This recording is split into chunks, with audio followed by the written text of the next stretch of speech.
So, as we all know, Ash Ketchum has officially left the Pokemon anime. After 25 years, his journey has finally come to an end. But what if it didn't? What if the Pokemon anime decided to keep Ash around for Pokemon's 9th generation? Well, as a certified Pokemon anime rewriter, I thought I would challenge myself even further, this time creating a premise for an entirely new series. A Gen 9 anime centered around the PALDEA region with Ash as its focal point. Ash is the world champion, so going into this, it wasn't exactly easy, but I'm happy to say I think I've come up with something pretty great. Greetings, my comrades. Haven't said that in a while.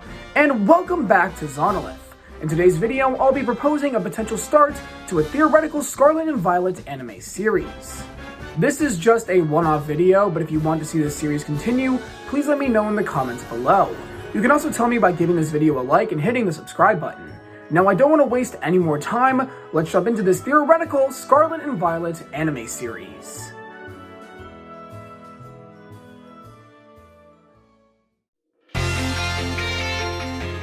Ash Ketchum, the winner of last year's Pokemon World Coronation Series, arrives in the bustling city of Mesagoza, home to the PALDEA region's esteemed academy. Ash has been invited to the school by Director Clavel, and Ash will be giving a speech to an assembly to inspire the academy's students, hopefully. Ash makes his way up the massive staircase to the PALDEA Pokemon Academy, one of the world's most prestigious schools for upcoming Pokemon specialists. Ash is about to enter the academy when he hears a nearby commotion. A group of students is being harassed by a group who goes by the name of Team Star. They're berating the students to join their cause against the tyranny of the academy. Ash doesn't like this one bit and decides to step in. The Team Star grunts turn over to face Ash, but after recognizing his iconic hat and Pikachu on his shoulder, they quickly run away in fear, not realizing that it is the world champion they're facing down. Ash makes his way up to the group of students and they thank him. One of the students introduces herself as Penny, and asks Ash what someone like him is doing in PALDEA. Ash explains the situation, and Penny tells Ash she looks forward to his speech. Ash then leaves as Penny's face turns to a smirk, saying to herself the world champion would be quite useful for the operation.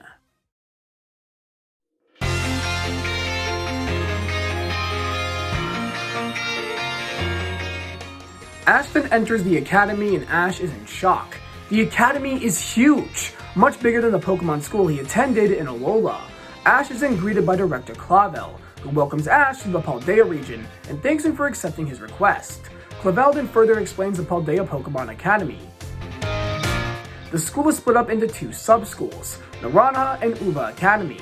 Naranja Academy focuses mainly on the arts of Pokemon battling.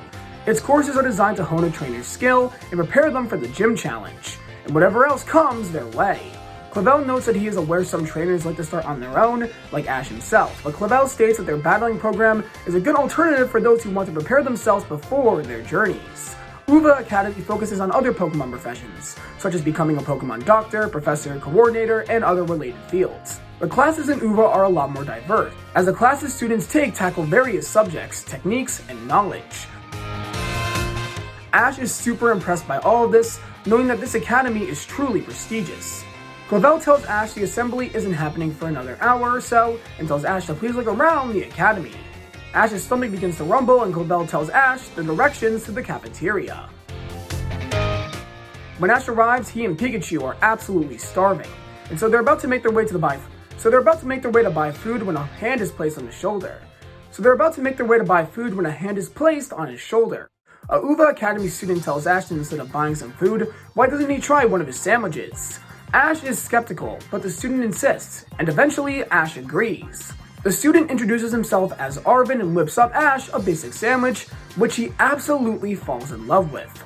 Arvin thanks Ash for his kind reaction to his cooking, and the two chat briefly. Ash learns that, like Brock, Arvin is studying to become a Pokemon doctor. Arvin brushes off the question when Ash asks him why, simply stating it's for personal reasons. Ash then realizes what time it is and realizes he's running late. He realizes he can't finish the entire sandwich, so he puts it in his bag for later. Ash says bye to Arvin, and it's finally time for his speech.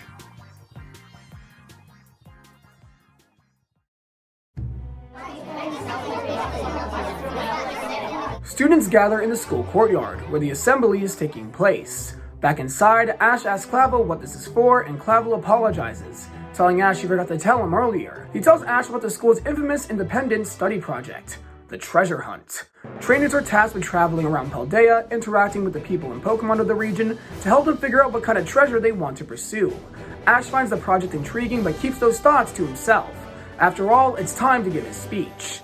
The two walk onto a stage at the front of the courtyard. Director Clavel introduces Ash, and the students cheer for our champion. Ash is now center stage, and he's sorta nervous.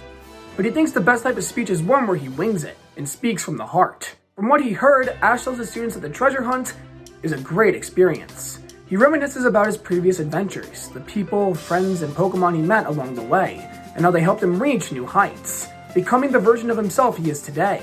He tells him that a journey is a great way to learn more about yourself, and even if your dreams have nothing to do with traveling, it's a worthwhile experience. Because if there's anything Ash has learned after all this time, it's that going on a journey is super fun, and it's something he believes everyone should do. It doesn't matter how old you are or where your ambitions lie, it's never too late to go on a journey. And that's why he believes a treasure hunt is something they shouldn't take for granted. He tells them to go out there and have fun with their Pokemon, because that's the first step towards reaching any goal. The students burst into cheers. They all loved Ash's speech. The world champion is certainly something. Director Clavel finishes the assembly, explaining more about the treasure hunt, what it entails, and the guidelines, including to never go into the crater of Paldea. The whole time Clavel talks, Ash becomes even more invested in the treasure hunt, but keeps it to himself. After the assembly, the students return to class, except one, who rushes over to Ash and Clavel, demanding a battle with the world champion. She introduces herself as the Mona, student council president of the PALDEA Pokemon Academy, and the champion ring trainer. Ash is confused by the title, so Nimona explains how their league differs from other regions. Instead of Paldea having a single champion, trainers compete in the Paldea League.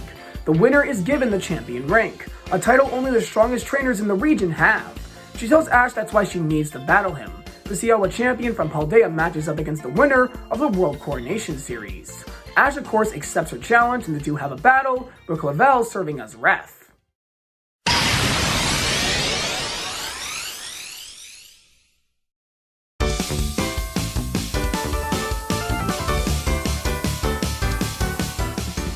The two have a one-on-one battle, and since they're both champions, Nimona doesn't hold anything back, sending out her ace, Meowscarada. Ash decides not to use Pikachu, and sends in Lucario instead. The two Pokemon go at each other head-to-head, and both are extremely powerful. This is the first time Ash is battling with Nimona, but he can tell she's super strong and would have easily made it to the higher classes of the World Coronation Series if she were to enter. Things drastically change when Nimona pulls out a weird-looking Pokeball from her pocket, and Meowscarada then terrestrializes. Ash is shocked by this, and Nimona explains what terrestrialization is. Ash is super impressed by it, and decides to use his own power-up. Lucario then Mega evolves, and the battle becomes super epic. The two Pokemon deliver blow after blow, and the battle comes down to an Aura Sphere versus Tera Blast collision. In the end, the Aura Sphere overpowers the other move, and Meowscarada goes down, making Ash the winner. Nimona thanks Ash for the battle and tells him that as long as he's in Paldea, they're rivals, and that she's finally excited to have someone on her level. Ash agrees to be her rival, and the two continue on with their day.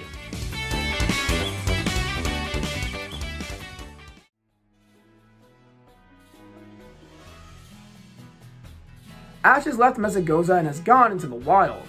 He meets loads of brand new Pokemon and is having a blast exploring the Paldea region. Just then, Ash sees something in the sky. It looks like a Pokemon? The Pokemon all of a sudden stops flying and crashes nearby. Ash quickly makes his way to the Pokemon, and it's a Pokemon he's never seen before. Its body is clad in iron, and it looks like it's almost from a sci-fi movie. The Pokemon wakes up. It's in a weakened state. Ash realizes it must be hungry, so he pulls out the other half of the sandwich Arvin gave him earlier. The Pokemon gulps up the sandwich in seconds and stands back up. It seems to still be relatively weak, but is managing. Just then, a group of wild Houndoom surround Ash and the Pokemon. They attack the Pokemon, and Ash and Pikachu get in the way, taking all the attacks head-on. The Houndoom go in for another attack, this time directed at Ash directly. The Pokemon sees this, and in a moment of determination, its body is engulfed in a bright light.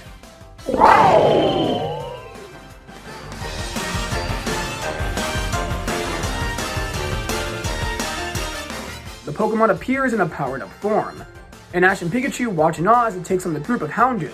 It only takes a few seconds and the Pokemon has completely overpowered them. The Pokemon turns around telling Ash and Pikachu to get on, and so they hop on the Pokemon's back, soaring into the sky.